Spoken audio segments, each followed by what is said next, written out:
Welcome to Financial Strategies with Andrew Agemy in Connecticut and Daniel Agemy in Colorado. AAA, something maybe is a little unknown about the Declaration of Independence. Jefferson actually changed the wording in the Declaration of Independence from the pursuit of property to the pursuit of happiness. And I think that's such a big thing because typically people are always talking about building assets. And our firm, you and I on this show, are hopefully communicating to people that it's more than just the pursuit of assets. Help us to build relationships. They help us to build that happiness, that remove that stress from your retirement. The pursuit of the lifestyle. We use lifestyle all the time. Money is just a lifestyle chip, right? To give you that pursuit of happiness. I'm Daniel Agemy. And I'm Andrew Agemy. You're listening to Financial Strategies with Andrew and Daniel Agemy. Today's topic is declaring financial independence. And that's what you're talking about, Daniel, is that financial independence can take the stress out of retirement. I tell people over and over again when they come in to meet me, I said, what we're trying to do is take the stress out of your retirement, financially speaking, at least. We can't do it every way, but we can do it financially speaking. And that's what today's show is about. Pretty excited about today's show. Are you, Daniel? You pumped? Yeah, I'm excited. It's a great day. Great day to be alive. Summertime and Independence Day is something to really be grateful for. We have a lot of freedoms here in this country. You see how some of the governments around the world are adding more and more restrictions, and we can still vote. We still have power over our government, although sometimes it may not seem it. We still do in the U.S. And there's some really crazy things going on in other countries where people's freedoms are being removed. So I'm very grateful.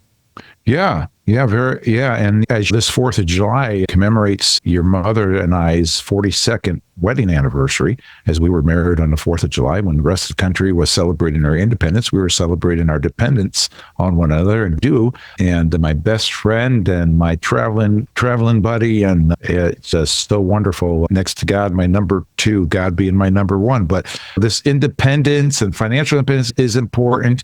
When we were raising you and your siblings, 8 of you, we worked at trying to help you to be independent. And unfortunately for us, you grew up and be independent and you moved to all different places in the country. And so you're not around us. So we don't get to enjoy you as much as we were hoping. It's all good. But independence is a good thing.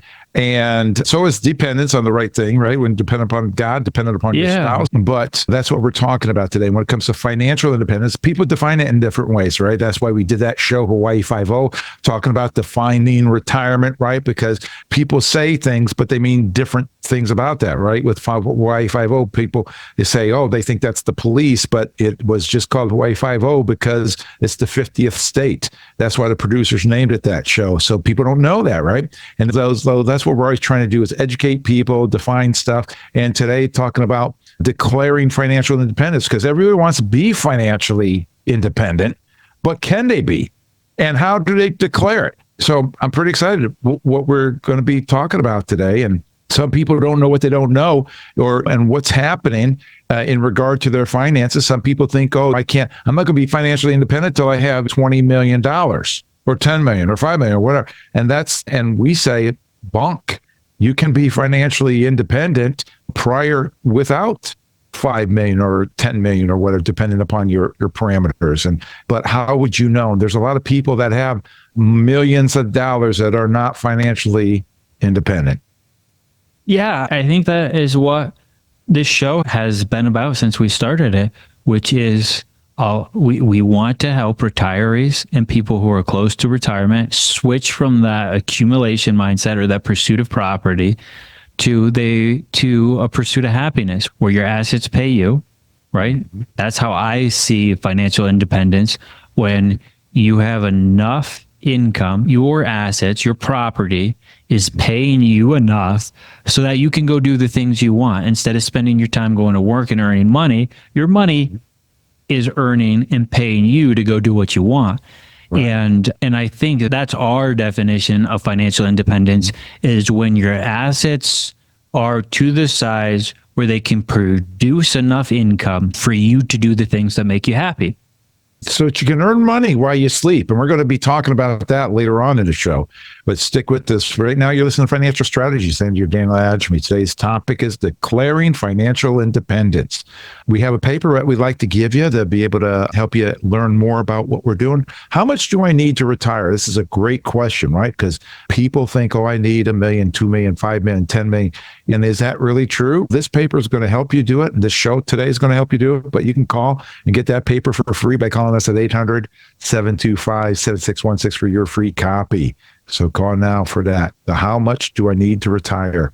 Just thinking about this now, Daniel, where in the world are you today? I'm in Connecticut. It's a usual thing, right? But you never know when I'm going to show up someplace else. Same thing with you, right? Today, when we're recording this, it's not actually 4th of July today. But when we're recording this, I'm in Colorado. Who knows? We'll be actually on the holiday. There you go. There you go. All right. Very cool. You know, the first thing that I want to talk about with the show with declaring financial independence is in order to declare it, right? Just like our country declared independence by breaking away, fighting the English to break away to become independent, you know, we need to break away and, from and lose that control that is being put upon us, usually by either the investment companies or advisors that we have. Because just because an advisor got you to retirement doesn't mean, or up close to retirement, doesn't mean that they're going to be able to take you in retirement. There's controls that are put upon people, and there's that tyranny of control, right? Being controlled, the shackles. So we need to get out of that tyranny of being controlled. You agree? Yeah, absolutely. And these could be the things you mentioned. Maybe it's an advisor that doesn't want you to diversify out of the funds that they're able to sell. Maybe it's you're shackled by some variable annuity. Maybe it's the 401k, and a lot of these 401k plans actually think it's their money, and they make it very difficult for you. Maybe it's the bank, because the bank definitely thinks it's your money. Or maybe it's listening to these popular investment news channels that aren't on your side. They're not thinking about a 30-year retirement. They're not thinking about a 3-year retirement. They're thinking about to next Tuesday. They're thinking about 3 days. Like, what trade should I make? And that usurps your time, right? Because if you're constantly having to see, what am I going to trade? What am I going to do here? You're on your phone and you're not spending time with your family on vacation. You're on your phone trying to make a trade, or you're watching TV instead of going out and enjoying the beautiful day. You're worrying about your assets instead of just counting the dividends or spending the dividends that are coming into your account. So that's what we're talking about, breaking away from. It may be a limiting belief too, that your assets actually can produce an amount of income without having to take on exorbitance of amount of risk.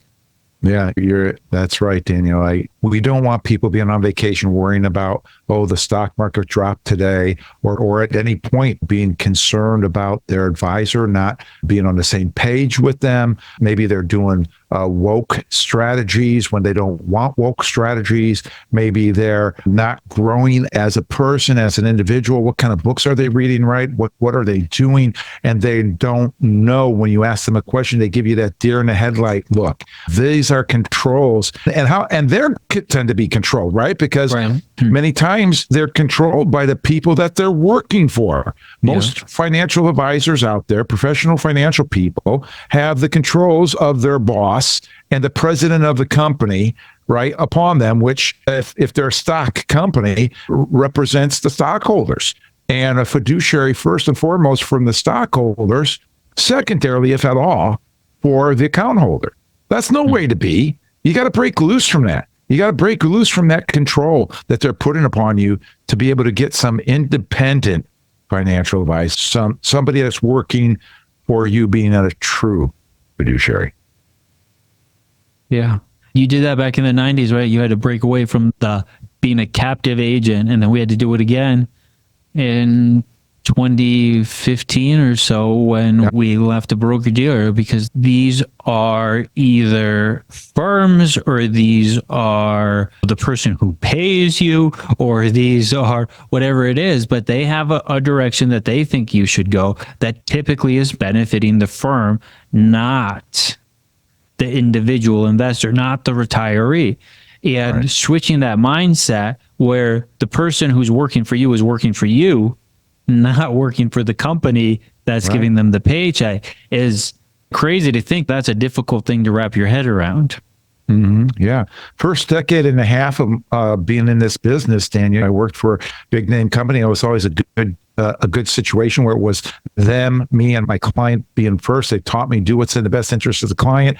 But I always had in the back of my mind that someday that company, I'd probably have to part with that company. And certainly push comes to shove, them versus my clients, and go with my clients. And so that's what happened over 15 years ago. And then, like you said, in 2015 or whatever, we did that on a broker dealer basis and became registered investment advisors, independent registered investment advisors, so that now today the only people we have over us is the government and our clients.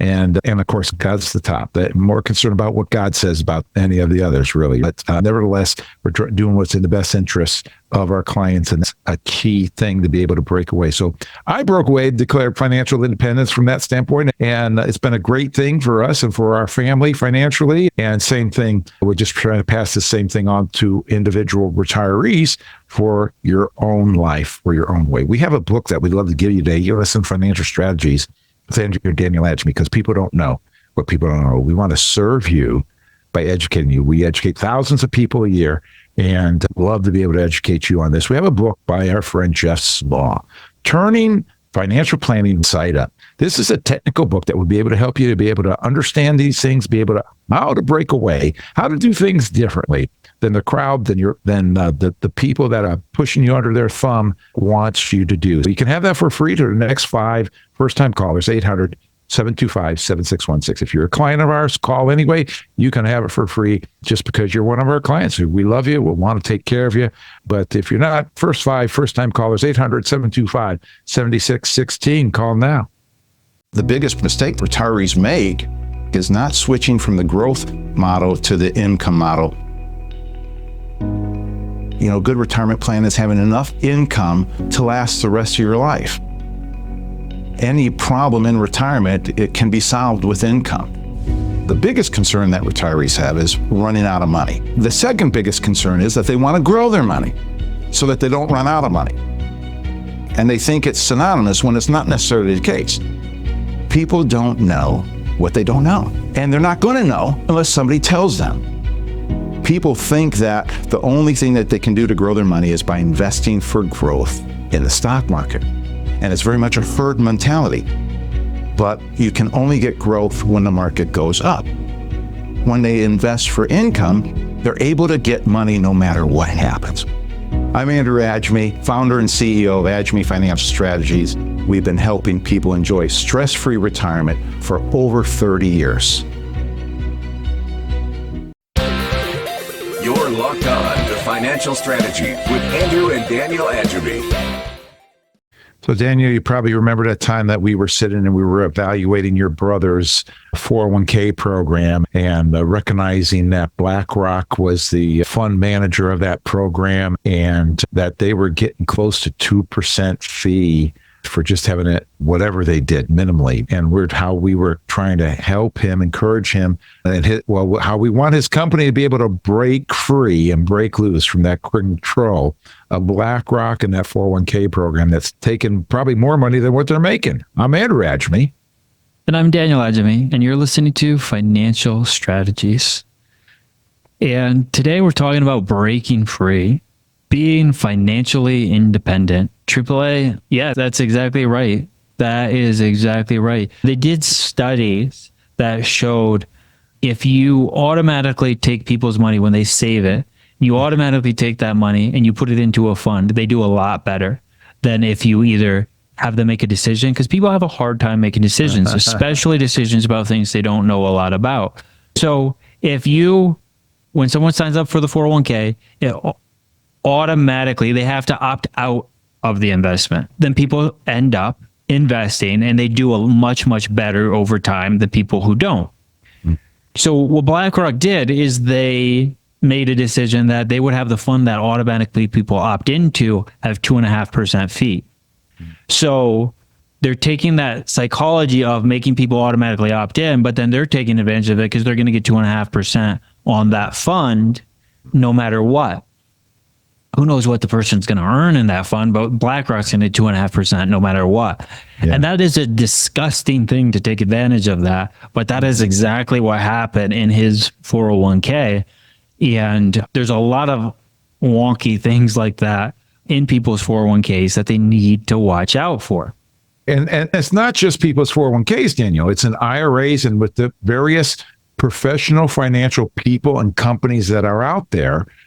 And that's why this industry that we're in can have a bad reputation, right? Because there are people out there that are not working in the best interest of their clients. That's why Elizabeth Warren had to come out and say, oh, we need people who are working in the best interest of their clients, because too many people out there were not. They were working in their own best interest or whatever. And it makes the good guys get overcome with the same stigma from that standpoint. What was it? 7, 8, 9 people on September 11th went into the airport and did some bad things and crashed planes. And so now everybody's got to undress before they go into the airport kind of thing, right? Because a few people mess it up for everybody. But what we're trying to talk about is it's truly egregious when this happens across the board. And when the fees are so hard, people need to break loose from these fees because they're losing money, not just from the investment, but from the fees.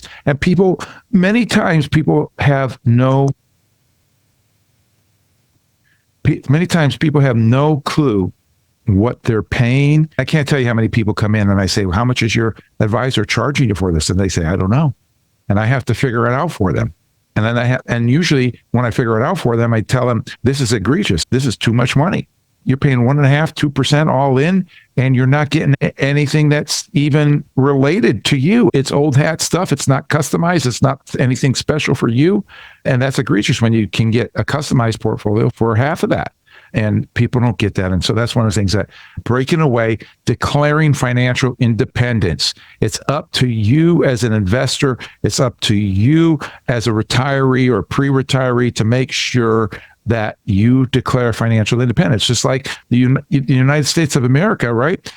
We didn't just say, oh, we want financial independence from Britain. We went out and we did something about it as a nation. And then we fought for it and then we declared it. And that has been and is a beautiful thing. No matter what you think about this country, but still, in my opinion, still the best country on this earth from that standpoint. We have the most amount of freedoms and that kind of thing. And that's been part of that, unfortunately, has gotten us into trouble as a nation, I think. But nevertheless, the point is declaring financial independence upon your portfolio, upon your life, so that you can have a stress-free life.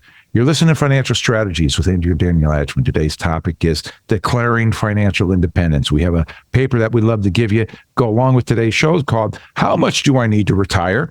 Many times people think that they need millions of dollars. It could be a lot less than what you think. This paper will give you some perspective on that.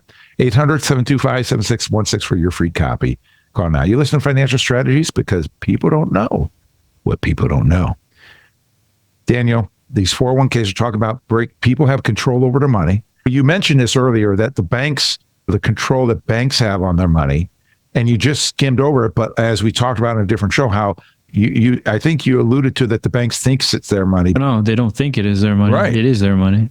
And people don't realize that when they open up a bank account, that are actually giving it to the bank, and the bank can do what they want with it. And that's why I was here someplace recently where they were saying that, the president of this bank took the money from the bank and invested it in a casino that was opening up, most of the money, and people lost money. And he did that because he could do that. Right?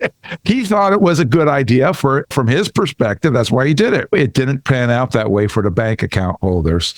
And so that's something to be aware of. Yeah. So when we're talking about breaking free, you were talking about the U.S. declaring their independence. Yeah. And how we've had so much prosperity, so much growth since then. It was a very tough time. We don't know about that. We can only see from history, but people had to sacrifice a lot for us to have these freedoms and to have the growth, the prosperity, the opportunity. People listening, the listening audience, retirees, you got to do the same thing. You don't have to go this as drastic as we did breaking away as the United States of America, but you got to do this. You got to have the tough conversations.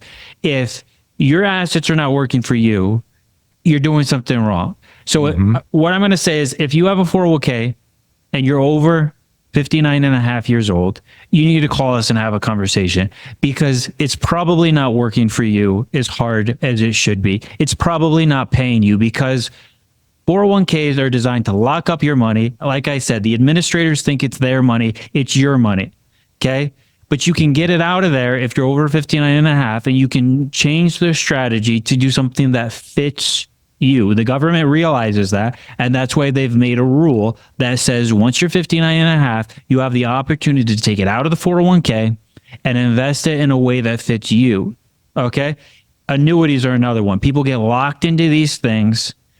They're locked into fees, and they don't know how to get out of them, or they don't know that they're doing terrible. If you have an annuity, you need to get the statement, you need to call us, and you need to have a conversation. It might be a great annuity, but you need a second opinion on it, because there's so many people we see all the time. People are in annuities that are either charging them 3.5%, or they just haven't made any money in 10 years.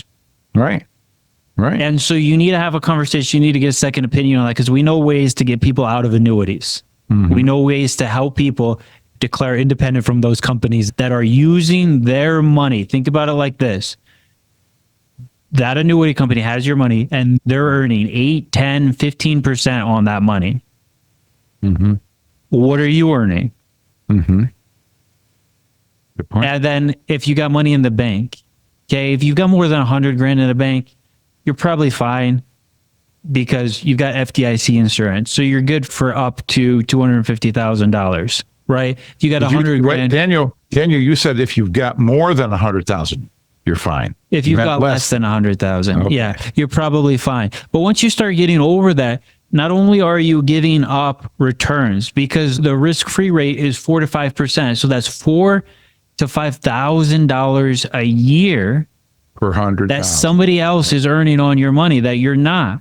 If you've got that in the bank for that 100,000, not to mention you can't get that money out if you need it.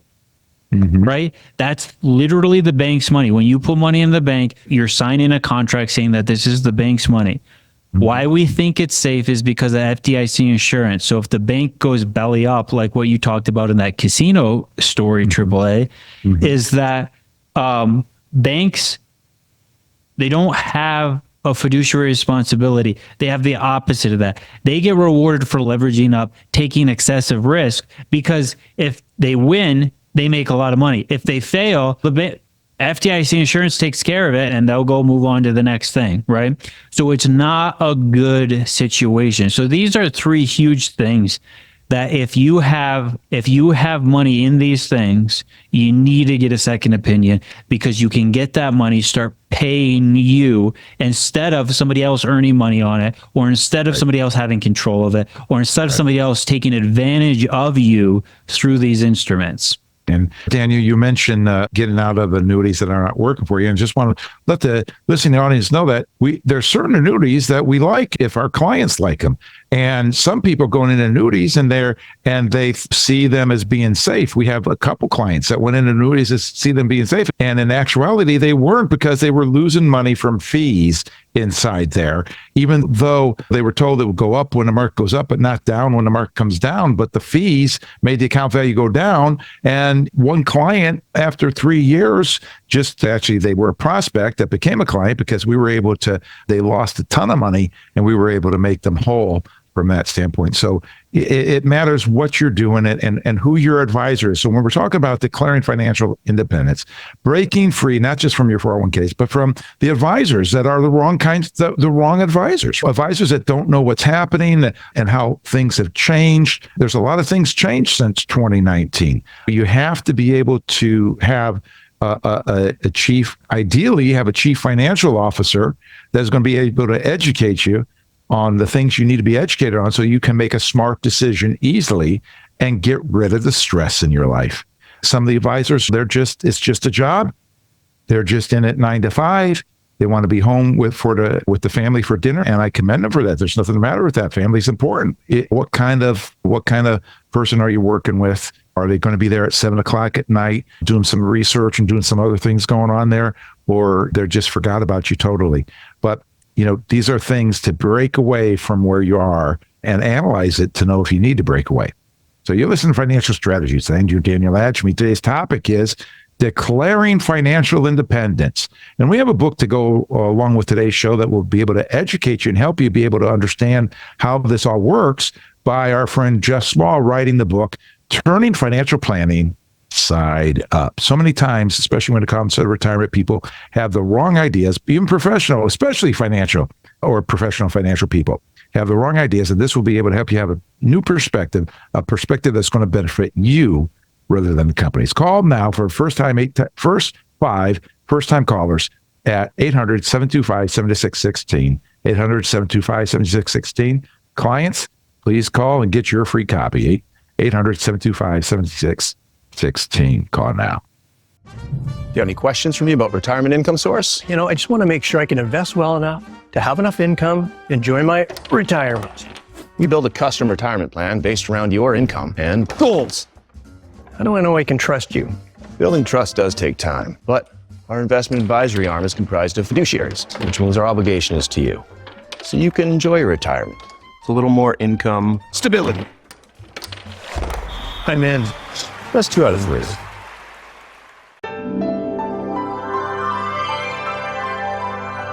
This is Financial Strategies with Andrew and Daniel Agemy.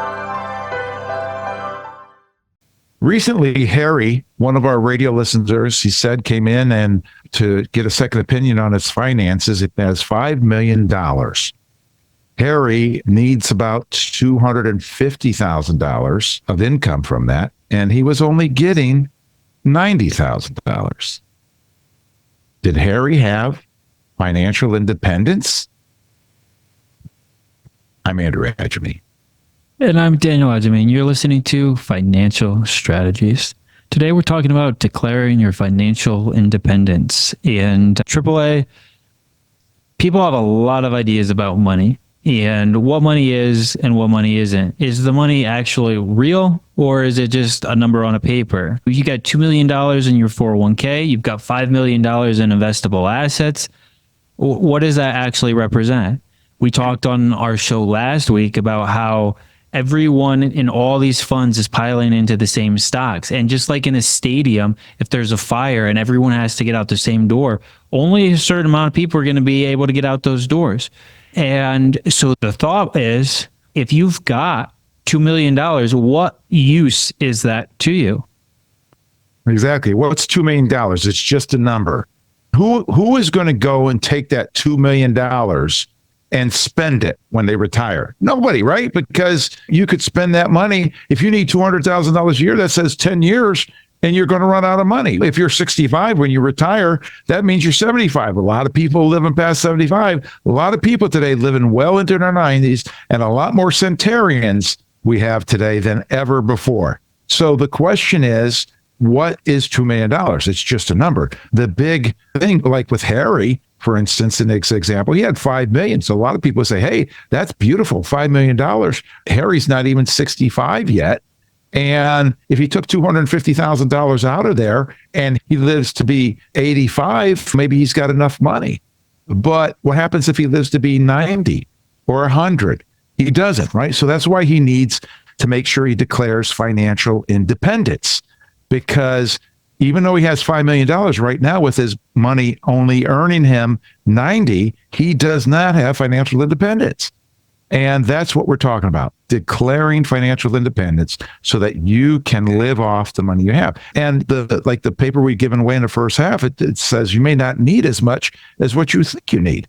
But don't get misled by looking at the bottom line number. It's not how much you have that counts. It's how much you can get from it that counts. Yeah, back in the olden days, people thought wealthy people were people who had big incomes. Today, we look at wealth as like these numbers, and sometimes it's not even quantifiable. It's like, when they look at like Forbes billionaires and things like that, how are they coming up with they don't have $1 billion in cash sitting in their backyard. They don't have $1 billion of gold. It's typically a company. There's some valuation on the company. And there was plenty of people who had $2 million, $3 million, $5 million in their 401ks in Enron stock.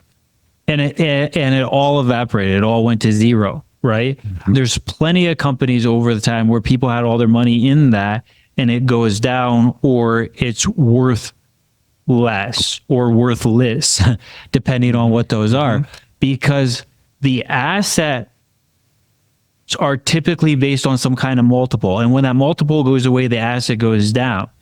It's nice to know you have $2 million, but what are you going to go do? Knock on your neighbor's door and show them your 401k statement with $2 million? Or you rather have $2 million where you don't have to worry about the actual value of that $2 million because it's paying you $120,000 or $130,000 a year. What could you do if $130,000 was coming into your pocket from that $2 million every year? Mm-hmm. Now that's real money, because you can spend that, you can reinvest it, you can give it away, you can do whatever you want with it.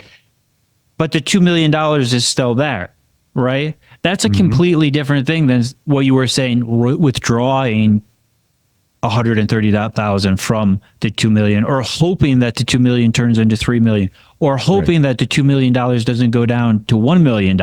And so what kind of income streams are you getting off of your assets? What kind of income streams? That's where financial independence really comes into play, is what the assets you're having, what the property, from the beginning of the show, what the property can generate for you, right? Because what it can generate for you is what gives you lifestyle. What it can generate for you is what can bring joy, right? Mm-hmm. It can be joy. You can help other people. You can support the lifestyle. You can take your family on vacation. It can bring joy in these different ways. And that's the pursuit of happiness. Right. And, in the situation with Harry, $5 million should be producing them $350,000 a year that he can live on. And then he can have independence. And he doesn't have to worry about that. As a matter of fact, if he only needs $250 and he's producing $350, his money is actually growing at that point.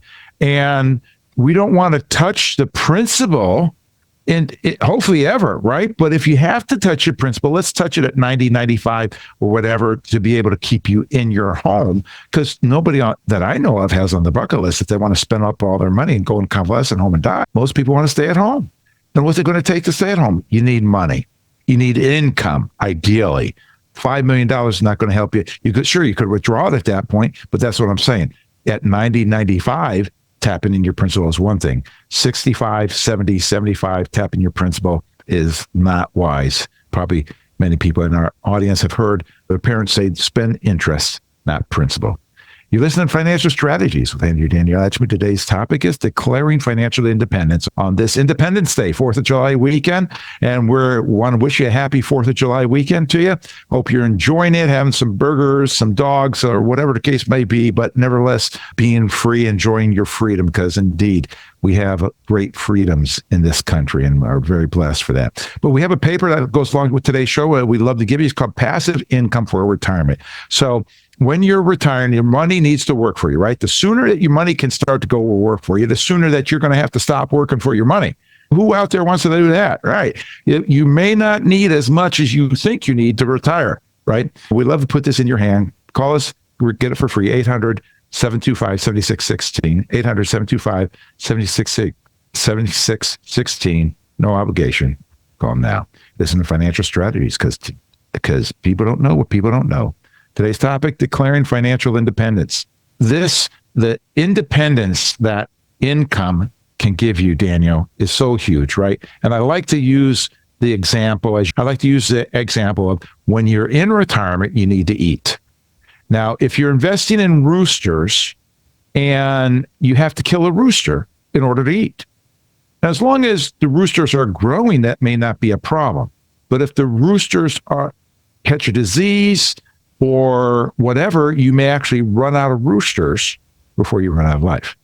But if you invest in chickens and buy chickens with your money, you'll always be able to eat as long as you eat the eggs. As a kid, you hear about the golden goose that lays golden eggs. Who wants a goose laying golden eggs? That's what the chickens are. It's a beautiful scenario. Yeah, so we have talked about a couple of things so far. The first thing was you need to declare your independence. You need to break free of the tyranny, right? And that would be you don't know what you're doing, and you admit you don't know what you're doing. Or you tell your spouse they don't know what they're doing, and they're not taking care of the retirement assets properly. That could be someone that you're working with. It could be an advisor. It could be someone that's not allowing you to participate in the universe of income generating options. It could be someone that's not allowing you to participate in things that you think would benefit or protect you from what's going on in the world today, not 10 years ago, not 30 years ago, today, what's going on in the world today. It could be the 401k that you need to breaking free from. It could be the bank, or it could be some of these big annuity companies that may not have your best interest in mind, or things changed from however you got into there. There's all kinds of things that could happen. That's why you need a second opinion on those things. Yeah. Then we talked about the good stuff, right? What does the $2 million represent? What is your portfolio represent? What can it do for you? Is it just a number on paper, or is it providing you some kind of return? AAA, you and I always talk about our definition of an investment is it needs to pay you. It's a speculation otherwise. If you're hoping, and we hear this language all the time when we're talking to people, they say things like, we hope it goes up. We hope that our portfolio gets bigger. That is a speculation. If you have to put the word hope in it, then it's a speculation. Yeah. If it's paying you, if you're collecting, if it's the chickens that are producing the eggs you get to eat, as you just mentioned, right? Yeah. That's paying you. If you don't want to eat eggs anymore, we'll go sell the eggs and buy some steak, right? Buy something else, buy some veggies. Right. But you have the choice. If you don't want to eat those, you can let them hatch and make more chickens. You can sell those chickens. You can sell the eggs. You can do whatever you want. But the point is you're in control. Exactly. That's the true essence of declaring financial independence, being in control of your portfolio overall. Just like a CEO is in control of the company. The CEO doesn't do everything in the company. The CEO doesn't know everything that's going on in the company. The CEO has other people, like a chief financial officer, that comes and reports to him so that he or she can make the decisions quickly, easily, to be able smart, good decisions. And that's what we're talking about, declaring independence so that you can make good, smart decisions for yourself. Boy, this today's going really well. We got so much more to talk about, Daniel, that when we're talking about the independence of breaking loose from whether it's your 401k, your advisor, or your own limiting beliefs, the aspect of what is $2 million? Are you getting enough? Are you going to be able to have independence from that money? But the other thing is declaring independence on taxes, right? Because taxes, there was a Supreme Court judge in the 60s that said it's every American's right and duty to pay as little tax as legally possible. Now, emphasis on legally, right?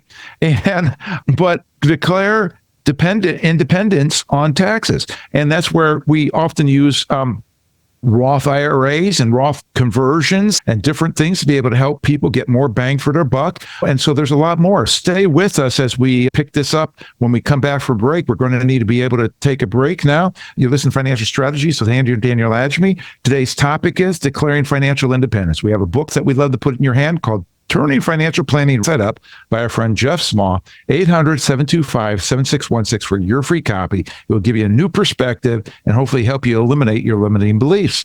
800-725-7616 for the next 5 first-time callers. And if you're a client, please call for yours for free.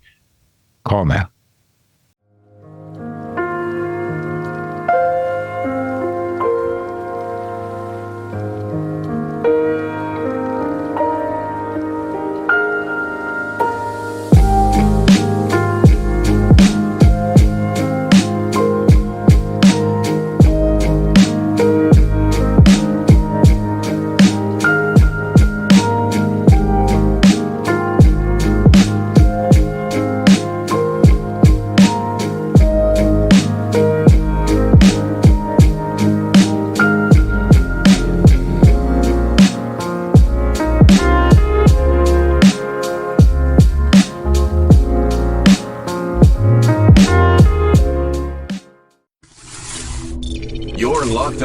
Financial Strategies with Andrew and Daniel Agemy.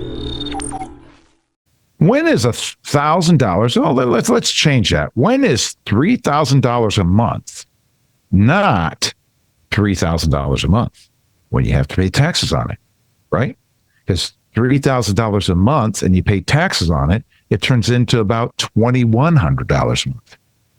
But when you take it out tax-free, $3,000 a month is $3,000 a month. It's not about what you make that counts. It's about what you get to keep that counts. I'm Andrew Agemy.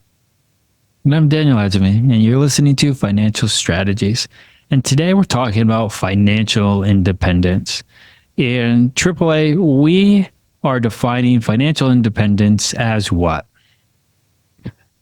As make your money work for you so that you can stop working for it. It's such a beautiful way of saying it. Yeah, absolutely. That's the true essence of financial independence, right? But where you don't have to work for your money anymore. You still have the money that you need to live your life, but you don't have to work for it. How many people today are working for their money and they hope to one day stop, but unless they do the right things and declare financial independence, they're not going to be able to stop working for it, right? Yeah. Or have to go back to work because they have to, not because they want to, right? So you're exactly right. Where we stopped the last one was taxation is an important part to declare declare tax independence to where you can pay lesser tax. Shackles off. Whether that's doing Roth conversions, contributing to Roths, is putting money into life insurance because you can take money out of life insurance on a tax-free basis. You can pass it on tax-free.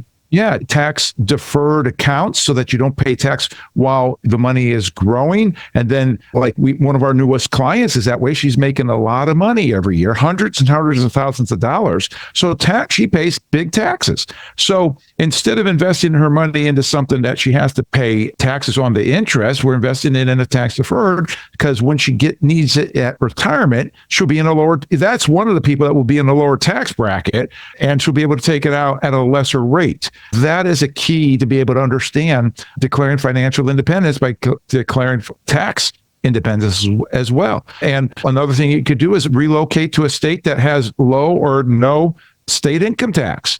That's another way to do it. There's plenty of people that are getting a 13 to 16% raise.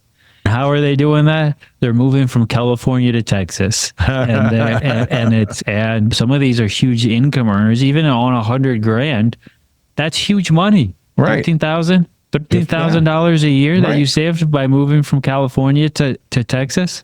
Yeah, there's some really interesting and cool ways that you can declare your financial freedom or your independence from these taxes.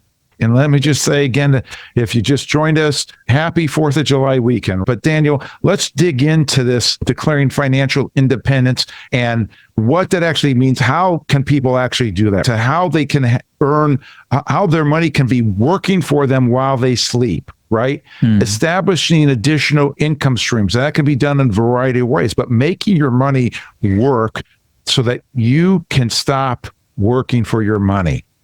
Let's talk about that. Yeah, there's a lot of different ways to do it. And what we believe in is minimum of having 3 income streams, right? Besides your job. So one might be Social Security. That's a way that people can just collect income. They don't have to go to work and earn that income. Some people have pensions, so that could be 2 different things. And maybe retirement savings, you could turn that into different streams. We like 7. We like a lot more than 3, right? But minimally, you need those 3 streams of income so that you can have confidence that the money is coming in are going to support the lifestyle that you want to have. So you can have those lifestyle chips. So you can have that enjoyment, that pursuit of happiness, the pursuit of the things you want to do, not the pursuit of property or growing your assets, right? Real estate. We like real estate. Sometimes we beat up real estate investment trusts and things like that, but we like real estate. It's a good way to go real estate. It's a good diversifier. There's a lot of things you can do for tax benefits with it, and it pays income. We like royalties, right? We like having royalties. That's another way that we get people income, through royalties, through streaming companies, through things like that. And it's a really good diversifier. Some people have side businesses that they like. They're doing something they love anyways. They're consulting, or they're doing this, or they're doing that. And it's another stream. It's not work to them. They just enjoy it. And because they don't have to go to work every day, it feels completely different, right? That's another stream of income where people can trade their time for something they enjoy, help somebody else, get some purpose, and have some more income come in, right? Yeah. Yeah. It's the idea of a stool. If you just have 2 legs for a stool, the stool's going to fall over. But if you have 3 legs, it will stand up. If you have 4, even better, 5, even more sturdy, 6, 7, even more sturdy. That's great. And that new client of ours that's making hundreds of thousands of dollars a year, that's what she's doing. Several things that you just said. She's creating another income because she is taking her house, her real estate, and she's Airbnb-ing it. And so then she can now take some of that income she makes from the other job, and she can put it into a retirement plan for the Airbnb. So it's like another business. And so that's where she's synergizing and multiplying this stuff. And that's what we're talking about, right? And that's how you can be able to make your money work for you, so you can stop working for your money. You're listening to Financial Strategies with Andrew and Daniel Agemy. We get excited about this stuff, and we love being able to help people make money and be able to stop workings, get their money working for them so they can stop working for their money. But we have a paper to give to you today called Passive Income for Retirement that's going to be able to help you understand these things a little bit better and understand that maybe you don't need quite as much as what you think you need. Because after all, what's $2 million, $3 million, whatever it is, it's just a number. The question is, what is it going to produce? What kind of eggs is it going to produce? Because if you don't need the eggs, you can buy more chickens, then you get more eggs. 800-725-7616 for your paper for free, no obligation, passive income. Ask for it by name. You listen to Financial Strategies. So Andrew and Daniel Agemy. Today's topic to claim financial independence on this Independence Day weekend. Daniel, as we finish up today, we're talking about making their money work for them while they sleep. That's a beautiful thing, to be able to sleep. People think, well, your money in the stock market, you don't know what it's doing while you're sleeping. Because if the market drops while you're asleep, and it can do that, right, then you've actually lost money. But our clients enjoy being able to make, and it takes a lot of stress out of it by getting those dividends, those income, or dividends, interest, guarantees, promises that produce and build up their money so they can stop working for their money. Yeah, we don't like socialism. We don't like social investing. Right. You and I, AAA. Right. We've seen it ruin. We've seen it kill tons of. Socialism has killed hundreds of millions of people. Mm-hmm. We've seen it throughout history. It doesn't work.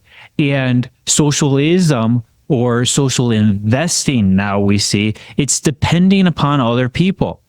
When you're investing in a lot of these funds, they're going up because people's money is going into them. Nobody knows what they own. Nobody cares what they own. It's an algorithm. It's a dumb algorithm saying, I received money, therefore I must buy. And that's a social investing. As long as money goes into these things, they'll go up. But when it doesn't, and nothing stops. Goes on forever, when it doesn't, who's going to be left holding the bag? Right. Retirees don't want to be holding the bag because you don't have time to earn that money back. You don't need to be holding the bag. You don't need to be doing this social investing where everyone's putting their money in the same things and we watch it go up. That's not a good, smart way to invest in. That's definitely not a way to be financially independent. When you invest in things that pay you, just like your example with the chicken earlier, AAA, when you invest in things that pay you, it opens up all the opportunities because you can sell the eggs, you can eat the eggs, you can let the chickens hatch and make more eggs. It's up to you. You have all the control. And the things we've talked about today, hopefully that gives people a perspective on take the control back, get your assets paying you. You've worked hard for those assets and let them start paying you, because a piece of paper that says you have $2 million in your 401k, that's what it's worth today, right? That's what it's worth today. But what if something goes differently? What if people decide that the stocks in your 401k today are not worth, they take the multiple from a 26 multiple down to a 12 multiple. What would that do to your portfolio? Oh, What if I don't know. other boomers start retiring and they start selling assets so they can start living? What will that do to the portfolio? I don't want to be dependent on what other investors are doing to make to support the lifestyle that I want to have in retirement. What That's about right. you, AAA? Oh, yeah. That's what I love about having your money work and earn money while you're sleeping. And it doesn't matter what happens to the stock market. And that is such a peaceful rest and such a peaceful feeling. If you want your retirement to be stress-free, invest for the I rather than the G, right? So you're listening to Financial Strategies with Andrew and Daniel Agemy. Today's topic has been declaring financial independence. We hope you've enjoyed this. We trust you've enjoyed this. We know that you learned from it. And we'd like to help you learn see even more by giving you the book by our friend Jeff Small, Turning Financial Planning Side Up. It's a good book that will be able to help you understand things from a different perspective, be able to help you to understand a different way of investing and how you can earn while you're sleeping. So you can have that book for free for the next 5 first-time callers at 800-725-7616, 800-725-7616, Turning Financial Planning Right Side Up. Now, if you're a client of ours, please call and ask for the book for free. We'll be glad to send it to you. You're important to us. We love you. We want to take care of you because we work for you. You've been listening to Financial Strategies because people don't know what people don't know. And we look forward to you joining us next time when you can learn what you don't know.